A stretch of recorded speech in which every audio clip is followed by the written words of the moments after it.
Hello, everyone. My name is Stephanie Helsing, and I am actually the secretary for the Rotary Club of Downtown Silver Spring. And I was asked to do this a little bit last minute, so I am going to apologize right up front that it's not as organized as I would like it to be, but I think that this is really just going to give you a good indicator of one of our most impactful community service projects that we run through Rotary. And I did let Chris know that I'm more than happy to also, if we have time and people have questions about how things are being implemented, to discuss some of the other Rotary project community service focuses that we do have. But what I'm really here to talk to you about today, or what I was asked to talk about, is a project called Storytown. And so that's that lovely graphic that you see down here with the boy reading under the tree with the rainbow.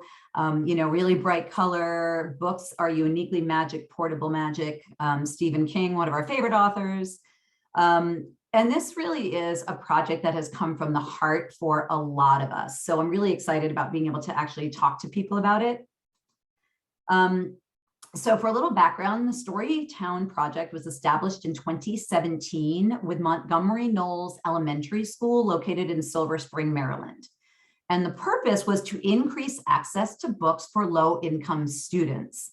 So we had a discussion about how would we do that? What did this look like? They have libraries, Scholastic is in the libraries and they do fundraisers and things all year long. How can Rotary really make a difference?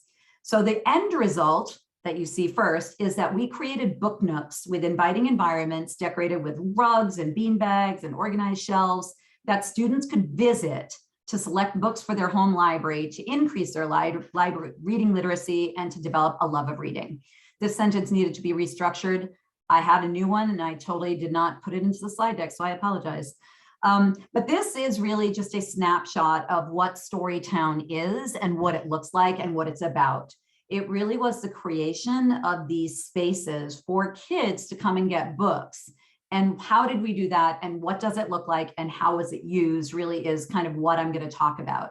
Again, because there's only, a handful of us on here, if you want to stop me and ask for clarification or ask me for any sort of questions, don't hesitate. I'm more than happy to, have it be a two-way conversation rather than just you listening to me for the rest of the duration. So back to the beginning. So the Rotary Club of Downtown Silver Spring identified literacy as one of our club's focus areas. And I know that all clubs really on a yearly basis kind of vote in what they're going to focus on and then try to set up initiatives to make that happen. Again, what to do about literacy was the question. We discussed ways of getting books into the hands of kids. We talked about projects that some of us as former PTA and PTSA presidents had done in our own schools, where we would take an empty coat closet and fill it up with books and, just point kids in that direction. But how could we take all of these ideas and really formulate it into something that was going to be comprehensive, maintainable, which is one of the bigger things, the challenges, but then impactful, and how were kids going to use this? So one of the first things we did when we had the concept for creating a space in schools that sometimes are challenged with space to begin with was also a challenge. Identifying a space that we could build out and then figuring out what we were going to fill it with and how is that going to look. Then we identified 3 of the neediest schools in the area with the help of one of our school board members who happened to be one of my best friends. So she gave us the name of the 3 neediest schools, and we then kind of took a look at the demographics. We also took a look at the physical location because, again, maintaining the project was something that needed to be able to happen. So if we had picked the furthest away school, even though it was technically in our area, getting to and from and keeping the collection of books up was going to become an issue. So we actually chose a school very close to my home, which is Montgomery Knowles Elementary School. And then it was just a matter of contacting the principal to ask, number 1, are you interested? Number 2, do you have a room we can use? Number 3, do you think that you're going to get buy-in from your school librarian, who's going to be very important in this, but also the classroom teachers? So sometimes administration can be interested in something, but if they can't sell it down the line to the staff who are actually going to be the ones to facilitate the use, you're going to have breakdown. And so we needed to make sure that all those things were in place. So one of the things that we did was we also realized, well, how are we going to get all these books? We are a small club. We don't have an unlimited budget as much as we would love to be able to say we have millions of dollars in the bank. We do not. So buying new books wasn't necessarily going to be an option all the time. So we actually partnered with a local nonprofit, some of you may already be aware of, called A Wider Circle. And so we are blessed to have them in our community for so many reasons.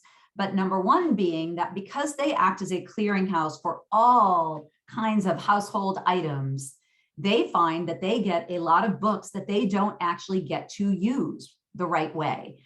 So their goal really is to give wraparound services and furnish apartments and homes for people who have had struggles, who are coming back from losing homes or just relocating here from somewhere else. So they realized that they were getting what they needed, but they were also getting all this extra stuff in the form of these books. So fortunately for us, they have a huge volunteer base that would actually take these books in and shelve them. So then what our job was is to make sure that we could get into the facility. And obviously this started pre-COVID, so it wasn't as challenging then as it is now. But to be able to get in there and then literally put together all these boxes of books that you see in the back of this van. We set up a few criteria that definitely have made it a little bit heavier of a lift to keep the rooms stocked with books, because one of the basic criteria was this couldn't be a church sale, yard sale book. It needed to be either new or extremely gently used. It couldn't have a library sticker in it. It couldn't have someone's name in it. They really needed to be books that were given to these children that they were able to pick out themselves and have ownership of. That was something that was worth getting excited about, something worth being passionate about. They all know that these books are being given to them, that they know that a lot of them are secondhand, but they didn't need to know that by looking at the book. So we go through the process of picking these books. There's multiple levels. Like we will have a group of people go get books, put them in boxes, and then they go to a secondary editing. And that is where a couple of us who have children, who might have an educational background, who understand the different categories that kids are reading at, so they can separate it out from preschool to kindergarten. Oh, this is a 1st to 3rd grade reading level. This is a 3rd to 5th grade reading level. And these are for the accelerated kids in the older classes. So there's lots of different things that go into it, but this is really kind of how it began. And A Wider Circle, as you'll see on a couple of our pieces, I don't know as any of them are in here. We actually have A Wider Circle's logo on a lot of our materials because they are really our primary partner. We also do source books out by using First Books in DC. So if any of you are working on or looking at literacy programs, they're just another really fantastic nonprofit that will sell you books at cost. Actually, I don't even think we pay for the books. I think all we pay for is the shipping. And shipping can be hundreds of dollars, so it's not like you're getting them for free. But we can get cases and cases of books in of specific authors. So obviously in Silver Spring, we're looking for authors of color of any sort. We're looking for books with different languages. We are looking for books on different subject matters. And when you go through First Books, you can actually request those. So we had a huge shipment of Harriet Tubman books that were really popular. We did a huge shipment of environmental books through First Books so that kids could start learning about being stewards for their planet. It's never too young, right? So then we got together our group of volunteers, and here you can see a couple of shining faces of some of my favorite Rotary Club members, really getting to the end product. We spent hours building shelves that we actually got through IKEA. Because we were a nonprofit, we used our Rotary number and we're able to get that tax-free. So all these different things you need to kind of think about. We built these bookshelves. We made sure that they were safe in the school. We actually had one room where it was a long, narrow room. So we had tall standing shelves at the end of the closet, and we actually had to make sure those were adhered to the walls. So those straps and directions on the back of shelving units are there for a reason.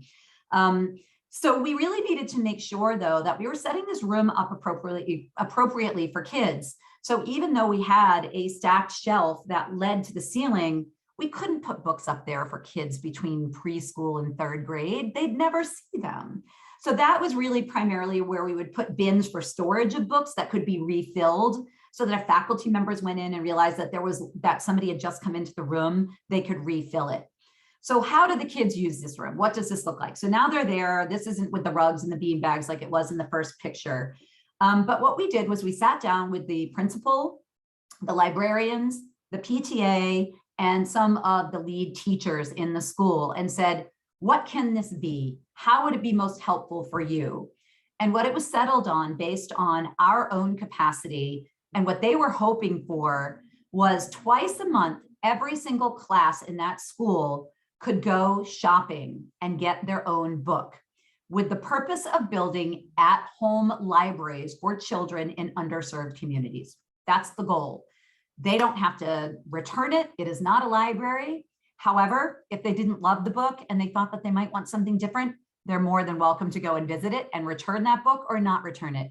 We honestly don't care. What we care about is them coming in regularly to take books. The average classroom teacher was able to do that twice a month. So as you can imagine, we're putting 5,000 to 10,000 books in a room, and then hundreds of kids are coming to take them out.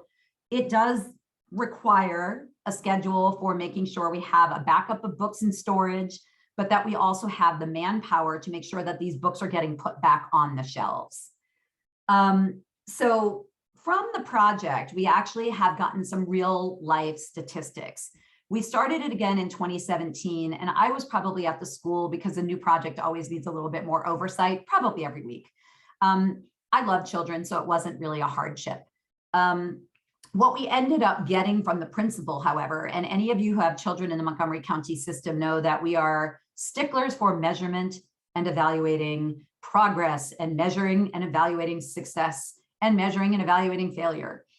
So one of the things that the principal was able to do was really take a look at metrics from the year before we started the program, the year we actually implemented the program in 2017, and then what was happening with the kids by the end of 2018, after they had had access to this free resource all year long, including summer. And I'll get into how we actually did that as well once we added on to this project and it's grown. We found that 92% of the kindergartners were on track towards meeting their end of year benchmarks by April. That is crazy for a school with a demographic like Montgomery Knowles has. 77% of them actually met that target. So that was really telling to us that getting these books into the hands of these kids for them to take home and have at home was really impactful. The first graders, English learning and the ELL learners, their school improvement plan focus group grew in reading proficiency by 25 percentage points since the year before that. And this was the principal putting these growth mechanisms, these growth metrics, literally at the hands of having access to this particular book nook, this story town. So this wasn't us saying, give us measurements. This was the principal calling us up, almost crying. Look what we've done. Look what this has done. It always makes me tear up. And then 70% of the second grade students met their EOY reading benchmark, up from 48% at the beginning of the school year. So this really showed us that not only did we feel good about doing this project, not only was it fun for us to actually figure out how to make this work and to source books out and get excited about it, it meant something for the students. It had an impact on their abilities and it was measurable. So having those metrics has been really important. We're actually in the process now of trying to package this so that we can make it a little bit more accessible for others who might be interested in doing a project similar to this, but so that we can also take a look at expanding it. So over the past 5 years, these are other ways that we've actually engaged with the Storytown. We've actually distributed 20,000 books to the Silver Spring community to promote literacy. Storytown was one of these. The pictures that you see on the left of the peoples in the vans and the ABC chest, those were actually outcroppings of Storytown during COVID. So obviously schools were shut down for an entire year. What do we do about getting school books? I mean, what do we do about getting books in the hands of these kids? So what we did was we actually took Storytown and created a bookmobile model of Storytown. And we were able to target a number of apartment communities where our students were coming from and bring Storytown to them. So once again, we partnered with a wider circle. We actually also partnered with Interface Works in downtown Silver Spring to do a couple of different things at the same time. So we set up dates to bring Storytown to the apartment buildings with free lunches, as well as a clothing mobile. And that was one of the ways that we kind of maintained the concept of Storytown while we weren't actually in place. And we knew it was even more important now for these kids to have in-home libraries because they weren't getting anything from school physically. So these are just some pictures of what we did with the kids. Other things that we did through the Storytown program is we would do in-school reading days. And to be honest, those were some of our favorite events. So we would schedule with the principal a couple of reading days a year. Often it would coincide with Dr. Seuss's birthday, which is a reading month, where we would bring in a number of volunteers from our club, but we would also reach out to the community. So we have had police commissioner came and actually read books, which were really exciting. One year when Barnes & Noble was still open in Bethesda, we actually had a staff volunteer come from the Barnes & Nobles dressed as Curious George to read to the kids. We've had Senator Will Smith come and read. We have had County Council Representative Tom Hucker come to read. We've had Jamie Raskin come to read.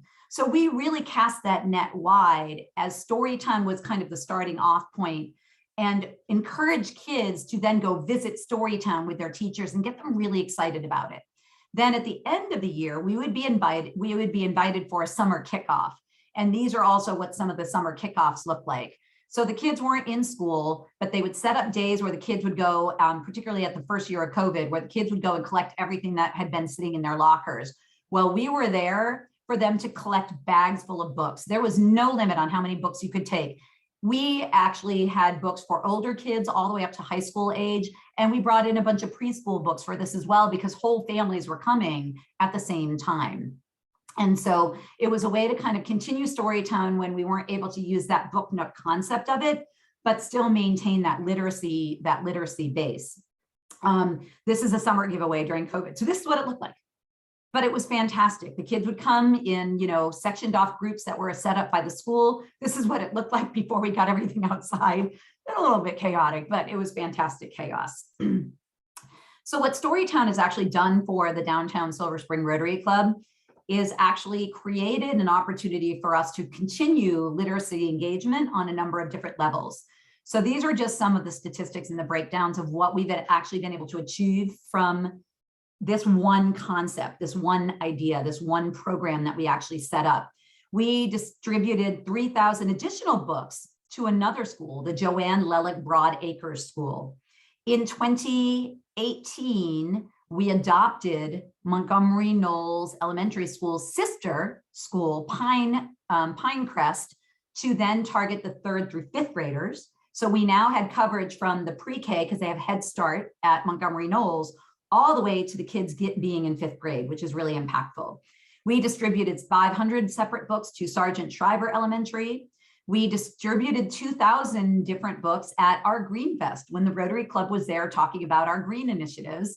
We also took an opportunity to hand out books. We distributed 10,000, actually this number, I think 8,000 is a little low, to spectators at the Silver Spring Thanksgiving Day Parade. So we have participated in that parade forever. When it was still being held in person, we actually decided that we needed to be true to what we were doing. And so we had the idea to hand out books. The first year, we barely got out of the garage that we were in with our truck full of books. I think we made it to the judges' stand, and then we were out of books. 5,000 books gone like that. We had no idea how excited people were going to be about this endeavor. So then the next year, we did it a little differently. I got dressed up as Princess Leia and sat in the back of a trailer. We got ourselves a mic system, and I read a Star Wars book out loud for the entirety of the parade. And then we had groups of volunteers on either side of me handing out with wagons books. so that we could keep kids out of the street, because the other thing we also caused was a big traffic jam, and you never want that in a parade. So every year we kind of tweaked it, but every year we realized that kids were really excited about the books. We would have bookmarks ready with the Storytown logo on it, and ways that parents could donate books if they wanted to, other ways that they could get involved. So again, this all came from Storytown with the purpose of promoting Storytown as our community service project and getting people outside of the school community interested in it. We sorted over 5,000 books from a wider circle. Also, again, to our environmental purpose, keeping 2,500 pounds of trash out of landfills. We donated Harriet Tubman books that we had excess into the Button Farm Living Historic Center and the Sandy Springs Slave Museum, which they were really excited about. We've donated excess books to the Friends of the Library. And then we've also partnered with the mayor of Somerset, who donated over 1,000 books to us to actually put into our school.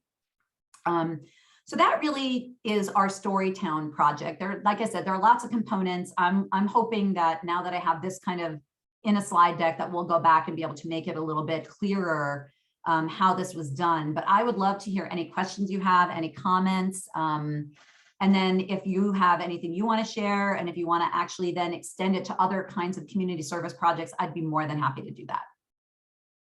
How much money do you budget for this? Believe it or not, we actually don't budget. I think our budget right now is about $1,500 for the year. So we count a lot on those free books with the paid shipping from First Books. We count a lot on a wider circle being a continuous pipeline. And then we also are counting on donations. So a few times a year, it was easier when we were in person. We really kind of stopped doing it during COVID, but we're getting ready to do that again. Working with some of the local bookstores and having a QR code where people can actually buy a book for themselves and then donate a book to our project. And then we would collect those books at the end of a month. So really, Wanda, we are like scrimping and saving and collecting from wherever we can. My friends know personally to never throw a book away or donate it to anybody but me if it's a children's book. So often a lot of us are collecting books at our own homes. My boyfriend some days walks in, he's like, oh, somebody came by today. And I'm like, I know, they won't be here for long, I promise.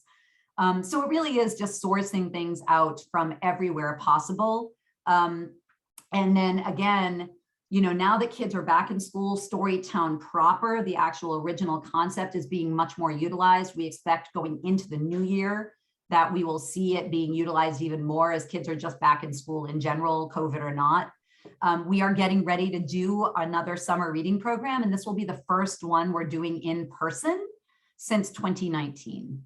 So we're really excited about it. And again, you know, Montgomery County, we're going to be masking when we're reading the books. We are extending the invitation to the broader community. So we're hoping to get a couple of our county council representatives. Again, we're hoping to get a couple of, you know, fire people, maybe a couple police representatives to kind of come in and read books, just any way we can get for the kids to get excited and engaged. I do have, but I didn't think to put it in here, the budget for what it took for us to actually set the room up. So if people are interested, let me put, or actually, let me just say it, there's not a million of us on here. If you want to reach out to me and you'd like to get our budget, what it took us to actually get the first room set up, email me at SHELSING. So basically my first initial, my last name, at pac.org. That's my work email, and that one will get read. I can actually tell you what it cost us to set up, but I'm going to be honest, it wasn't more than a couple $1,000s even to do that. Again, we went through IKEA to buy all the shelving. Those square shelves are perfect because they house a small enough context of books, so it was easy for us to segregate things out based on kindergarten, preschool, picture books, you know, older kids learning books. Some of the challenge was really making sure that we could make it accessible for the kids. So we really didn't want there to be sections where kids could know that they're like, hey, I'm a level 1 reader and I want to know where all the books are that are for me. You know, I really want to challenge today. So I want to go to the books that you guys say are really for the advanced readers. So we really tried to be thoughtful about making sure we had books for every reading level. Trying to collect the foreign language books is probably one of our bigger challenges unless we order them. We're always looking for books in, Spanish. Amharic is the second most popular language in Silver Spring public schools. And there are a couple of resources for Amharic books, but unfortunately, none of those are really cheap. But we are trying to build up some, financial resources so that we can actually access that a little bit more readily. So one of the things that we are also working to do, and one of the reasons we're trying to kind of get this structured a little bit more, is that we can actually start putting in for grants and awards based on this program to kind of move it forward. Yeah, and so that's just one of our programs. So does anybody else have any other questions? Was this something that you expected to hear about, or is it something you heard about prior, or any feedback is welcome? We're planning, my club is planning to put up one of those take a book, leave a book things. This definitely blows that out of the water. And I'm really impressed with what you've done as a lifelong reader.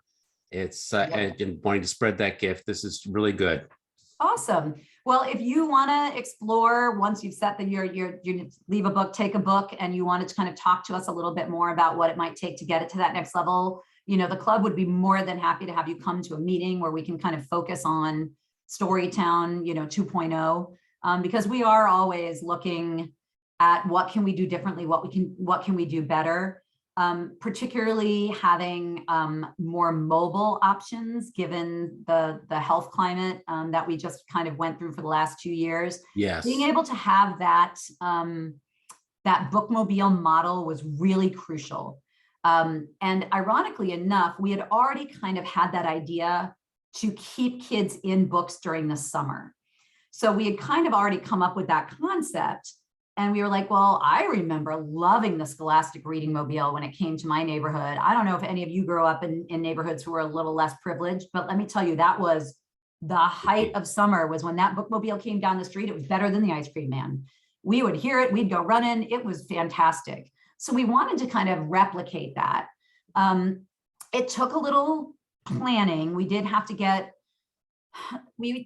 work with the school to get the permissions, because of course we have so many safeguards in place that you didn't have in the 80s when we were growing up. It was kind of land of the lawless then, right?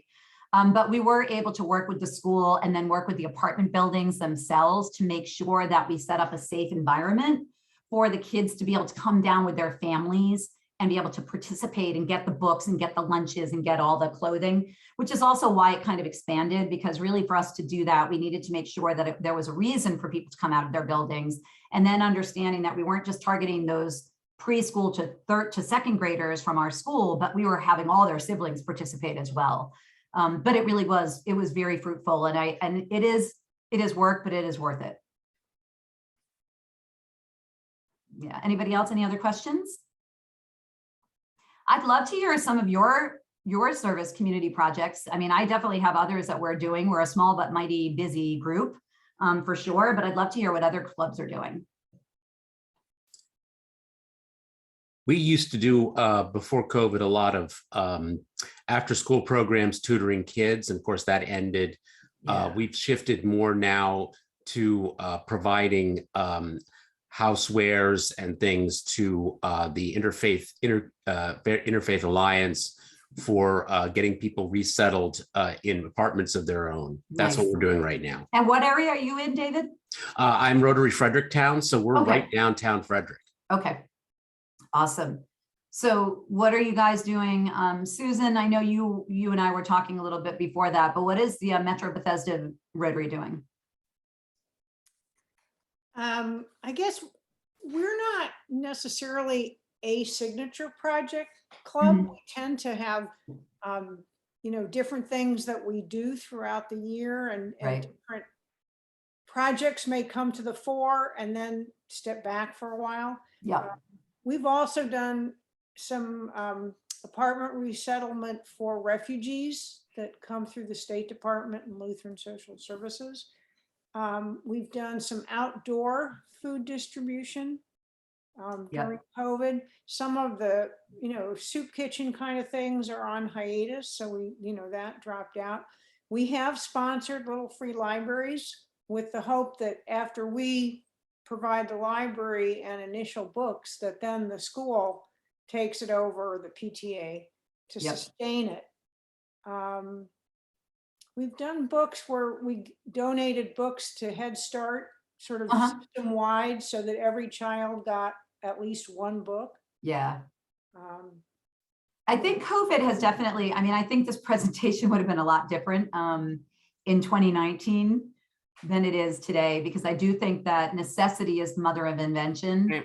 And I do believe, and I really feel strongly that Rotary, in whatever way it could, stepped up in their communities in whatever way they needed. So much like Metro Bethesda, our Rotary Club combined and partnered with Rainbow Community Faith Center. Now, it used to be a big church, but then they weren't having services, but they had this huge ability to host large food donations. And we actually had the majority, I would say that was probably the majority of our club on a regular basis would be delivering food to families that didn't necessarily have transportation in the area and picking up carloads of groceries for folks. How many other groups did food-oriented projects when COVID was like in the height of COVID, when people were still trapped? Yeah, so I'm in Annapolis Parole Rotary, and we partnered with a elementary school, and we're holding, we called them pop-up pantries, but we did the pantry and the books from our big warehouse. Are you familiar with them at all? Yeah. Yeah, because they would be a resource if you know, ran short. But that was probably, for a while, it was like every other week or weekend, you know, they had a schedule. Now it's kind of down to once a month. Yeah. But yeah, they were very big with that. So we partnered with the school to get folks through there. Nice. Wanda, what have you guys done? Yeah, I'm sorry. I was having some technical issues, and I ended up getting into another breakout room. But anyway, what I did have a question for you. Yes. First of all, I want to commend you. What a beautiful service project. This is great. One of the things I wanted to ask is, and I know you indicated that you all do some in-school reading. You have an in-school reading day where you bring in other people, you know, to come in and help out. How do we know? And I saw your metrics. I did see those, which is good. How do we know when that student gets that book? How do we know, other than in school, is he or she actually getting the, you know, the reading at home? You know, I was wondering how, you know, how do we measure that? I guess unfortunately, unfortunately, I don't know as we can, Wanda. What we're doing is we're really working with the staff while the kids are in school to really instill that thirst for having that book in their hand, with the hope that they're going to go home and get as excited and show it to their parent and say, look at what I got at school today. That's really, I mean, it really is hoping and praying that this is actually something that they are going home with to do. And it could very well be, because looking at the metrics that you presented, you know, some things are happening. So it may be that they are getting those reading, you know, lessons outside of the school. And I will say that the one thing that also helps is that the principals at a lot of these schools in underserved communities literally deserve to be wearing capes and fawned as superheroes. They are the most incredible people on the planet. Yes. And this school is very, very, very involved in the children's lives, even outside of school, to the extent that they can be, right? So for us to get to that apartment building, we wouldn't have been able to do that unless the school already had those connections, unless I could say, oh yeah, for sure, we have 75 kids living in this building, and I can guarantee that these families would be interested. So Montgomery County is lucky in that we have the resources to actually be able to extend some of that care and nurturing of kids beyond the school day. And I definitely think that that is also partly what helped this particular group of kids meet some of those metrics, because the school does have contact with them after they're leaving the classroom. And I think that that's really been vital to the success of this program. Would you be able to take this program and drop it somewhere else where perhaps their school system isn't as robust and maybe they don't have as many services. I don't know. I would be interested to see, to be honest. But at least for us, really making sure that we're working with the administration and that the administration, again, has to be interested in this being part of what they are doing on a daily basis, really is important. Now, I'm going to be honest, we have people knocking at our door saying, pick us next, please pick us next, which is fantastic. But the reality is we're a small club. We don't really have the bandwidth to do much more than we're doing right now. And so again, one of the goals that we've discussed in our strategic planning meetings with our officers is how can we really package this and make this something that others can also participate in and do? How can we grow the concept so that maybe our club benefits, that we can extend it in a way where we really are hitting a lot of the underserved communities in our area. You know, so we still have not solved that problem. You know, we still haven't actually been able to come up with anything that seems to make sense for us. So we're going to slog away. We're going to continue to put out schedules and invite people to volunteer and come to the wider circle and pick out books and, you know, all of that stuff. So. And the food, like I said, with the food stuff, we're still distributing, but again, it's not quite as regular as it used to be. And again, with this reading program that we're doing, I think it's June 9th is when we'll be in the schools again. You know, realize that that also does take a little bit of preparation, because everybody who comes into the school has to be registered. They have to fill out a volunteer form online with Montgomery County Schools prior to being able to go into the school to do the reading, even if this is the only time they're stepping foot in the building. So there are some things that you need to be aware of, for protocols that are going to set up. But we fully expect to be doing the reading mobile again this summer. And as a matter of fact, we'll probably do one a month. So we'll probably have one in July, and we'll probably do one in August as well, just to make sure that we are getting to the kids and that we're, you know, trying to make up for some of the losses that we know kids have experienced over the last year and a half, 2 years of what the heck has been going on. So. Yeah. Yes, Kenneth. One of the projects that we've done that I'm especially proud of is what we call Operation Warm, where every year around November, December timeframe, what we do is encourage our members to make contributions. And what we do is we go out and we buy several hundred coats for needy children and we give them away. Nice. And that's been something that really makes me feel good. That's awesome. And I think a lot of, okay, so service above self is obviously very important to every single one of us here today, or we would not be part of Rotary. Everybody, I believe, comes to Rotary through their own paths. Some people like myself actually had no idea what Rotary was, but I got a Rotary scholarship to go to school. So I became interested.